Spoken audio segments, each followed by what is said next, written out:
شهر رمضان الذي أنزل فيه القرآن هدى للناس وبينات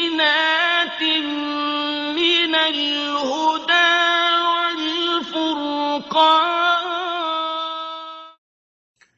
الحمد لله رب العالمين الرحمن الرحيم مالك يوم الدين والصلاة والسلام على نبينا محمد وآله وأصحابه أجمعين ومن تبعهم بإحسان إلى يوم الدين وأشهد أن لا إله إلا الله وحده لا شريك له وأشهد أن محمدا عبده ورسوله. أما بعد، معزز حاضرین، اللہ رب العالمین نے ارشاد فرمایا: فمن کان یرجو لقاء ربہ فلیعمل عملا صالحا ولا یشرک بعبادت ربہ احدا. تم میں سے جو شخص اللہ سے ملاقات کی امید رکھتا ہو اسے چاہیے کہ وہ نیک عمل کرے اور اللہ کے ساتھ شرک نہ کرے. اسلام میں کسی بھی عبادت کی قبولیت کے لیے یہ دو چیزیں شرط ہیں. حافظ ابن کثیر نے اس کی تفسیر کرتے ہوئے لکھا ہے کہ عمل صالح سے مراد ہے کہ وہ عمل جو ٹھیک ہو اور نبی صلی اللہ علیہ وسلم کی سنت کے مطابق ہو اور اس کے ساتھ کسی کو شریک نہ ٹھہرائے، یعنی صرف اللہ رب العالمین کے لیے اس عبادت کو انجام دے اور عبادت میں کسی کو شریک نہ کرے. اس اعتبار سے کوئی بھی عمل کیا جائے تو اس کے اللہ کے ہاں مقبول ہونے کے لیے ان دونوں شرطوں کا پایا جانا ضروری ہے. پہلی شرط یہ ہے کہ وہ عمل اللہ کے لیے خالص ہو اور اس میں کسی دوسری مخلوق کی اور کسی دوسرے جذبے کی آمیزش اور ملاوٹ نہ ہو. اور دوسری شرط یہ ہے کہ وہ عمل سنت کے مطابق ہو، اللہ کے نبی صلی اللہ علیہ وسلم کے طریقے کے مطابق ہو. رہ گئی پہلی بات کہ وہ عمل اللہ کے لیے خالص ہو. تو خالص کا ترجمہ جو کیا جاتا ہے عربی زبان میں، اس کا مطلب ہوتا ہے جس میں کسی چیز کی ملاوٹ نہ ہو. ہر وہ چیز جو آمیزش اور دوسری شے کی ملاوٹ سے پاک ہو اسے خالص کہا جاتا ہے. اللہ رب العالمین نے اسی بات کا حکم دیتے ہوئے انبیاء کو فرمایا: وَمَا أُمِرُوا إِلَّا لِيَعْبُدُوا اللَّهَ مُخْلِصِينَ لَهُ الدِّينَ. ان کو صرف اس بات کا حکم دیا گیا ہے کہ وہ اللہ کی عبادت کریں، دین کو اللہ کے لیے خالص کر کے، یعنی صرف اللہ رب العالمین کی عبادت کریں اور اس میں کسی دوسرے کو شریک اور ساجھی نہ کریں. تو اخلاص کے خلاف جو عمل ہوتا ہے وہ اس کو شرک کہا جاتا ہے اصطلاح میں، کیونکہ جو عمل خالص نہیں ہوگا اس میں کسی دوسری چیز کی ملاوٹ ہوگی، اور شرک کے معنی ہی ملاوٹ کے ہوتے ہیں. اب اگر اللہ کی ذات میں، اللہ کی صفات میں، اللہ کے افعال میں کسی مخلوق کو شریک کیا جائے تو یا تو یہ اللہ کی ذات کے ساتھ شرک ہے، یا اللہ کی صفات کے ساتھ شرک ہے، یا اللہ کی عبادت میں شرک ہے. البتہ اگر کوئی عمل کیا جائے، کوئی عبادت کی جائے اور اس میں کسی کو شریک نہ کیا جائے لیکن اس میں یہ جذبہ اور یہ تصور دل میں پایا جائے کہ لوگ دیکھیں گے تو بہت اچھا سمجھیں گے، لوگوں کو معلوم ہوگا تو بہت خوش ہوں گے کہ میں بہت بڑی عبادت کرتا ہوں، یا لوگوں کو چاہیے کہ دیکھیں میری عبادت، ایسی جگہ وہ بیان کرے کہ لوگوں کو سنائے رات بھر میں آج نماز پڑھتا رہا، ایسا ہوا ویسا ہوا، کل میں اٹھا تھا تہجد پڑھنے تو یہ معاملہ پیش آیا اور ایسی ایسی بات ہوئی، وہ میں تھا گھر میں نماز پڑھ رہا تھا کہ نماز پڑھتے پڑھتے ایسا اور ایسا معاملہ ہو گیا. یا اس طرح کی باتیں وہ کہیں نہ کہیں گھما کے لاتا ہے کہ لوگوں تک یہ آواز پہنچے کہ میں تو ماشاء اللہ عبادت کر رہا تھا، میں اللہ کی بندگی کر رہا تھا. یہ جو جذبہ ہے یہ جذبہ اخلاص کے منافی ہے، یہ جذبہ شرک کے دائرے میں انسان کو داخل کرنے کا ذریعہ اور راستہ ہے۔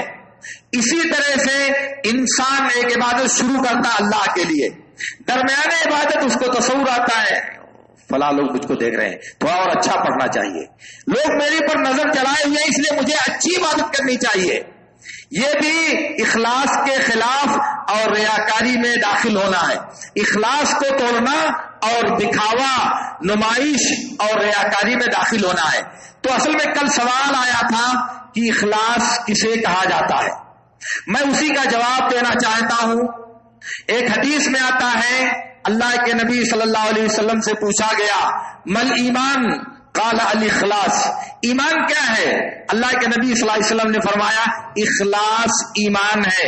اخلاص کا مطلب وہی جو میں نے عرض کیا کہ عمل کو اور بندگی کو، دین کو، عبادت کو اللہ رب العالمین کے لیے خالص کرنا، اس میں کسی مخلوق کا کوئی حصہ نہیں رکھنا، اپنے نفس کا کوئی حصہ نہیں رکھنا، دکھاوے کا، مخلوق کو سنانے کا، مخلوق کی نمائش کرنے کا کوئی جذبہ اس میں نہ پایا جائے، تو یہ اخلاص کہلائے گا، اور یہ کسی بھی عبادت کو قبول کرنے کے لیے بنیادی شرط ہے۔ ایک حدیث میں آتا ہے، ایک آدمی نبی صلی اللہ علیہ وسلم کے پاس آئے، کہا اللہ کے رسول ایک آدمی جہاد کرتا، ذرا کان کھول کے سنیے گا، ایک آدمی جہاد کرتا ہے، وہ اللہ سے ثواب اور اجر کی امید رکھتا ہے، اور یہ بھی چاہتا ہے کہ شہرت ہو جائے میری، لوگ جانے کہ میں بہت بہادر ہوں، بہت طاقتور ہوں، ہر جگہ جہاد میں شریک ہوتا ہوں۔ کہا کہ وہ چاہتا ہے اللہ سے ثواب کی امید، لیکن دل میں یہ چور بھی چھپا ہوا ہے کہ لوگوں کو پتہ چلنا چاہیے، لوگوں کے درمیان میری شہرت ہونا چاہیے، تو اس کو کیا ملے گا؟ اللہ کے نبی نے کہا اس کو کچھ نہیں ملے گا، نہ اجر ملے گا نہ ثواب ملے گا۔ اس آدمی نے پھر دہرایا الرجل یقاتل یرجو من اللہ الاجر والذکر، ثواب بھی چاہتا ہے، شہرت بھی چاہتا ہے، اس لیے جہاد کر رہا ہے۔ اللہ کے نبی نے دوبارہ کہا اس کو کچھ نہیں ملے گا۔ پھر اس نے تیسری مرتبہ سوال دہرایا، تیسری مرتبہ اللہ کے نبی صلی اللہ علیہ وسلم نے کہا لا شیء لہ، کچھ نہیں ملے گا اس کو۔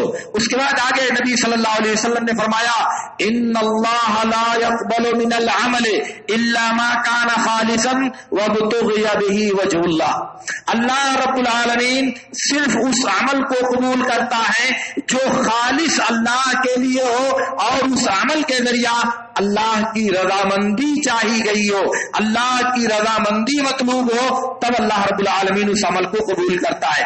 اس لیے جس بھی عمل میں اللہ کے علاوہ کسی مخلوق کا کوئی حصہ ہو، چاہے اس لیے کہ آپ اس کو اس میں شریک کرتے ہو، اور چاہے اس لیے کہ اس کو دکھانا چاہتے ہو، اس کی تعریف لینا چاہتے ہو، اسے متاثر کرنا چاہتے ہو اپنی عبادت سے، تو پھر آپ کو عبادت کا ثواب نہیں ملے گا۔ ایک حدیث میں آتا ہے اللہ کے نبی صلی اللہ علیہ وسلم نے فرمایا کہ اللہ رب العالمین نے کہا انا خیر الشرکاء، میں جتنے شرکا ہیں، ساجیدار لوگ بناتے ہیں، جتنے پارٹنر میرے لیے لوگ متعین کرتے ہیں، ان میں سب سے بہتر میں ہوں۔ فمن عمل عملا اشرک فیہ معی غیری فہو لشریکی، جس نے عمل کیا اور عمل میں میرے ساتھ کسی دوسرے کو شریک کیا تو وہ میرے شریک کا عمل ہوگا، میرا اس میں کچھ نہیں ہوگا، میرا اس میں کوئی حصہ نہیں ہوگا۔ اور کہا ان اللہ لا يقبل من الاعمال الا ما خلص له، اللہ رب العالمین اس عمل کو قبول کرتا ہے جو صرف اللہ کے لیے خالص ہو۔ اس لیے تم لوگ یہ مت کہو یہ عمل اللہ کے لیے ہے اور بزرگوں کے لیے ہے، یہ عمل اللہ کے لیے ہے اور معززین کے لیے ہے، اور یہ عمل اللہ کے لیے ہے اور وجوہ یعنی انسانوں کے چہرے کو خوش کرنے کے لیے ہے، کیونکہ وہ عمل میرے لیے نہیں بلکہ انہی لوگوں کے لیے ہوگا جن کو آپ نے متعین کیا ہے، کیونکہ میں شریکوں میں سب سے بہتر ہوں، جو میرے ساتھ شریک ہوتا سب اسی کو دے دیتا ہوں، میرا کوئی حصہ اس میں نہیں ہوتا۔ یہ اللہ رب العالمین کا اعلان ہے۔ اسی لیے صحیح مسلم کی ایک روایت میں ہے اللہ کے رسول صلی اللہ علیہ وسلم نے ارشاد فرمایا کہ اللہ تعالیٰ فرماتا ہے انا اغنى الشركاء عن الشرك فمن عمل عملا اشرك فيه معي غيري